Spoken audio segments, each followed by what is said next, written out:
தற்பொழுது அண்மை செய்தியை பார்த்து வருகிறோம். திருப்பூரில் சாலை மறியலில் ஈடுபட்ட தாவேகாவினர் தற்பொழுது கைது செய்யப்பட்டுள்ளனர்.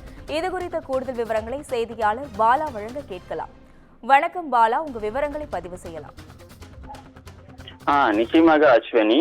அதாவது தமிழக வெற்றிக் கழகம் சார்பில் தமிழகத்தில் உள்ள அனைத்து மாவட்டங்களிலும் புதிய மாவட்ட செயலாளர்கள் நியமிக்கப்பட்டுள்ளனர்.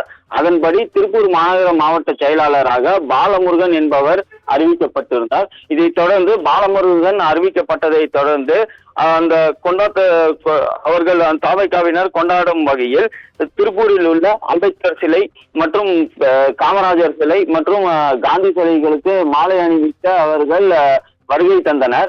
இந்த நிலையில் திருப்பூர் மாநகராட்சி அலுவலகம் அருகில் உள்ள காந்தி சிலைக்கு மாலை அணிவிக்க வந்த பொழுது அங்கு அதிக அளவிலான தமிழக வெற்றிக் கழகத்தினர் கூடியிருந்தனர். இதனால் அங்கு சிறிது போக்குவரத்து நெரிசலும் ஏற்பட்டது. இதைத் தொடர்ந்து அங்கு பாதுகாப்பு பணியில் ஈடுபட்டிருந்த காவல்துறையினர் முன் அனுமதி பெறாமல் நீங்கள் காந்தி சிலைக்கு வந்து மாலை இதுமாதிரி போக்குவரத்துக்கு இடையூறு ஏற்படுத்தி காந்தி சிலைக்கு மாலை அணிவிக்க முடியாது என்று அவர்கள் தெரிவித்தனர். இதைத் தொடர்ந்து தமிழக வெற்றிக் கழகத்தினரும் காவல்துறையினருக்கும் இடையே சிறு வாக்குவாதங்கள் ஏற்பட்டது.